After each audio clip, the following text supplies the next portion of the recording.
What's up, spectators? Welcome back to an episode of Phoenix Wright Ace Attorney Dual Destinies. It feels like we're just about wrapping up the case here. What we have discovered was that the Launchpad 1 and the Space Museum were swapped when the astronauts climbed up, and then when they came back down and Clay Terran was murdered, they were re-swapped by the Director Cosmos.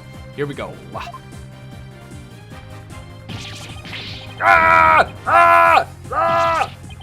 My honor, my glory, everything is slipping away. Time to deploy my ultimate weapon. Galactic engine ignition. It's gone haywire. It won't stop.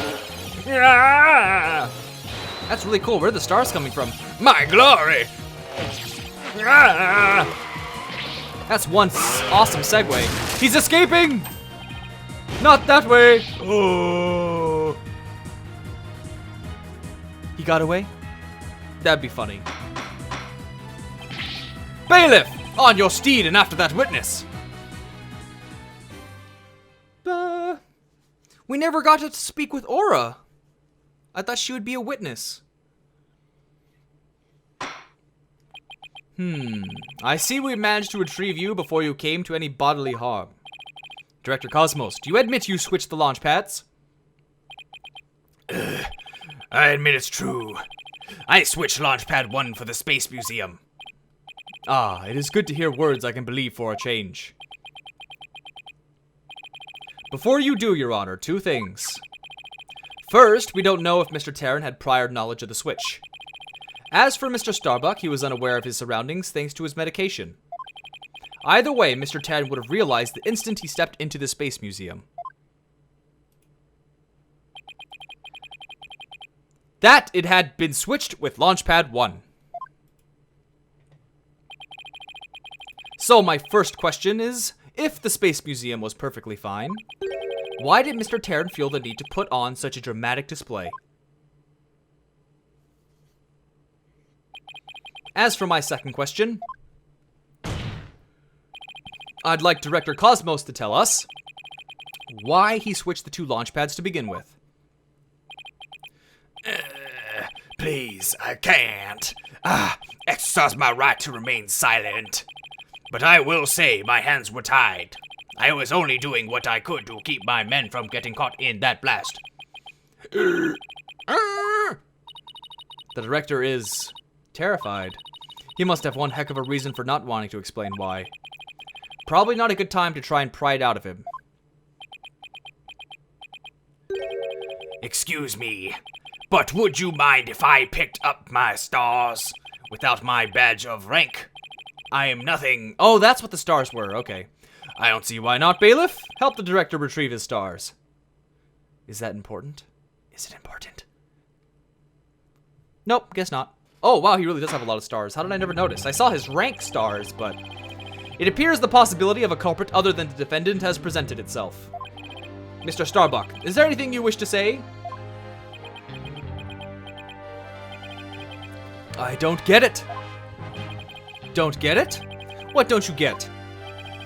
Director, why did you do all that? From the very beginning, you never meant for the launch to go ahead, did you? You tricked us! Mr. Starbuck. Starbuck, my boy. I'm sorry, I can't tell you the reason why, but I had to do it to protect the Space Center.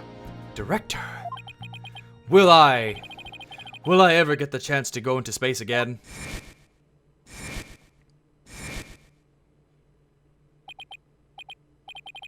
Yes, of course. I won't rest until it happens.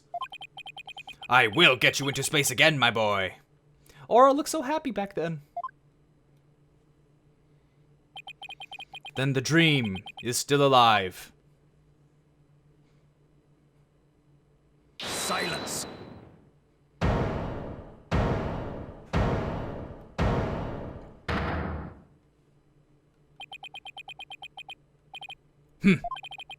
You're not going into space, Starbuck. But prison. I won't have it any other way. Why are you so hung up on him? Yes, I accept that the launch pads really were switched. And if there were a third person at the scene, I suppose they could have escaped. But I have yet to see proof of this third person's escape via the Space Museum. Oh, that's a good point. Oh, what about the robot? The robot has a log of everyone it meets, right? He's right, I don't have any proof. Starbuck, you will spill everything you know. What? Me? Oh! Where did you get those bombs? Tell me now. If you don't, my blade shall feast on your blood. Yeah. If I'm gonna die, I wanna die in space. I have to do something. Solomon Starbuck, prepare yourself.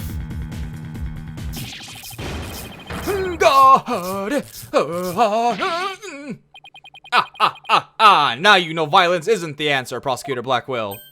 Prepare for some that annoyingly cheerful laugh. It can be none other than, here it comes. There it is. Bobby Fulbright here. In justice we trust. Detective Fulbright? Sorry to keep you waiting, Mr. Lawyer. I hope I'm not too late. I don't believe we had an appointment. I tried to hurry, but I ended up helping a little old lady cross the street. And then I had to break up a cat fight. I tell you, justice sure is a full-time job. Was it a fight between cats, or... Why are you here again? Because the defendant isn't the culprit, and I came to make sure that justice is served. I don't have any idea what you're talking about. Fulbright, I always thought you were a bit touched in the head. But have you finally succumbed? Nope, but it looks like you've succumbed to this phantom of yours. Open your eyes and let the evidence of justice uncloud your judgment. What evidence? Come to think of it, he did say something about finding us some evidence. Thanks, you two. I feel a lot better now that I've been able to get that off my chest. I'm gonna work extra hard to find that perfect piece of evidence for you. I didn't think he was serious, though. So what is it, detective? Is it something that will prove Mr. Starbuck innocent? It is indeed. Have a look at this. What's this? A lighter? That's right, a lighter thought to have been used by the culprit, no less. The Space Museum's cleaning robot picked it up. It has the victim Clay Terran's blood, along with his killer's fingerprints on it. What? Who it?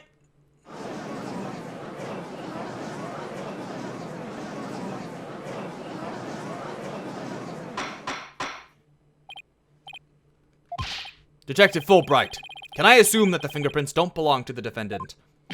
You bet. Mr. Starbuck is totally innocent. This is it. This is just what I needed. Lighter added to the core record. Your Honor, this is decisive evidence that supports the defense's earlier claim. Explain yourself, Mr. Wright. With pleasure, Your Honor. Recall where this lighter was found. Based on that, we can extrapolate that after the killer murdered Mr. Terran, they escaped with lighter in hand into the Space Museum, where they dropped it. The switching of the two launch pads occurred. Then finally, the killer left through the boarding lounge too and made their escape. Meanwhile, Mr. Starbuck was found in the boarding lounge 1 after the murder. A fact that Director Cosmos has testified to. Therefore, Mr. Starbuck couldn't have possibly been the one to drop the lighter there. Silence. Ah, but the defendant had free reign of the area until Director Cosmos appeared. Could he not have dropped the lighter in the Space Museum during that span of time? Objection! You'd like that to be true, wouldn't you? But Director Cosmos testified that right after he saw the mysterious figure with the lighter, he went into the lounge and found the unconscious Mr. Starbuck. In other words, Mr. Starbuck wouldn't have had the time to double back to the museum. No, Prosecutor Blackwell, this lighter could only have been dropped by the real killer.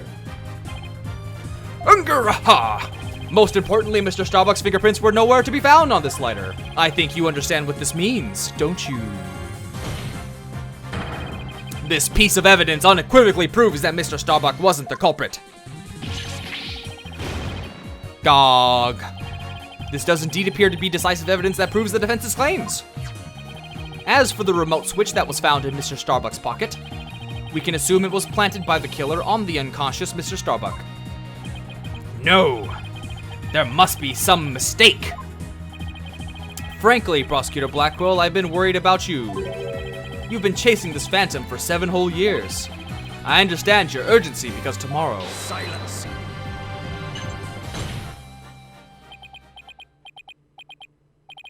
Fulbright, you promised never to speak of that. Is he being executed? Is that... maybe? I don't know. What about tomorrow? Or is it some sort of anniversary of someone's death? But I feel like... I don't know. Given the body of evidence, I think it's safe to say the defendant is innocent, in light of the fact that it was impossible for him to have committed the crime. A few unanswered questions remain, so I look forward to seeing what you two uncover. But for now, this court finds the defendant, Solomon Starbuck, boom, boom, confetti cannons, not guilty! Ha, ha, ha, ha, ha, ha. This trial felt really short. Maybe just, Well, it was kind of like 2. We played as Apollo for a bit, and then Phoenix. So it may have been longer than normal, but I don't know. It feels short to me. We did it, Mr. Wright. Looks like we pulled it off somehow, huh? With some help from Detective Fulbright. Mr. Wright, Miss Sykes, thank you. And please thank Apollo for me too. You all are the best. Ooh, I wish you could tell Apollo about Mr. Starbuck's verdict right now. Yeah, me too, but that's gonna have to wait. Now that a verdict has been reached, I'd like to bring today's trial to a close. Court is adjourned. Looks like it's done. Looks like it's... Oh, you son of a... Oh, we don't care, Blackwell. It's over, I win. It's too late to object, isn't it? It simply isn't possible. Something's wrong.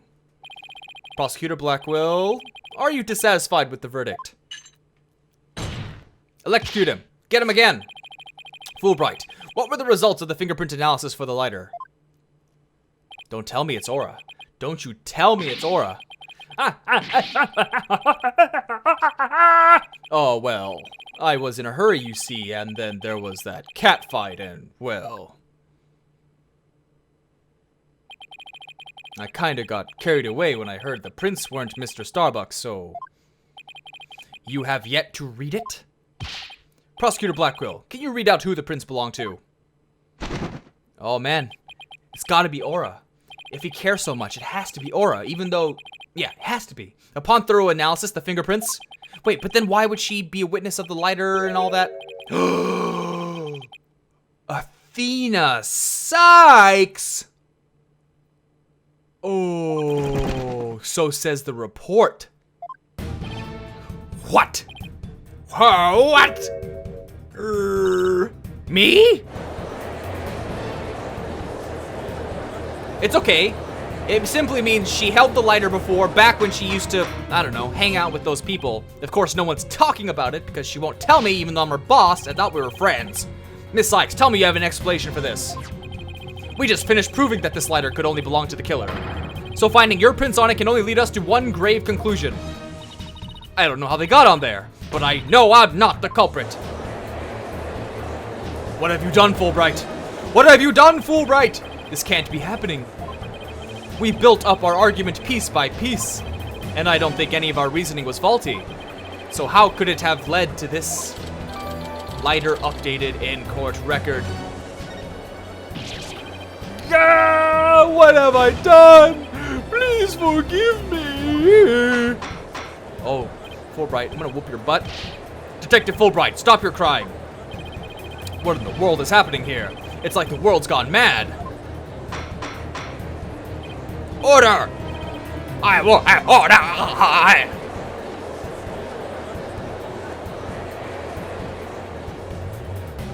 Oh man, are they gonna give me a cutscene? I would love one. Confusion spiraled into utter chaos. After all we'd fought for, the truth had turned cruelly on us to accuse Athena of the crimes. Somewhere, somehow, everything had gone terribly wrong. We had stumbled over the edge of reason and into the jaws of a twisted darkness. Do you guys like that? Like the way I read that? It was pretty dramatic, wasn't it? Ooh, they really set it up. Oh my god, it's the last one! I can't believe it. 90-something episodes later, and this is it. We're almost there. What am I gonna do? All of you guys love my Ace Attorney videos, but I don't know how to follow it up. What am I gonna follow it up with that you guys will want to see afterwards? I don't know. What am I gonna do? I don't know. I'm worried. But it's been, even though it's only been 16 minutes, the episode's over. So what I'm gonna do is end the video here, and tomorrow, which is a Friday, we'll start this new episode. So thanks for watching, and bye-bye. Where'd he go? Oh. Howdy, buddy. Whoa. Yes, it is a lock. Oh, that's clever placement right there. That's a tricky one. Good thing I'm a genius. No, that's not it. You want me to use the key by dragging left. Did I just lock him in? That's pretty good.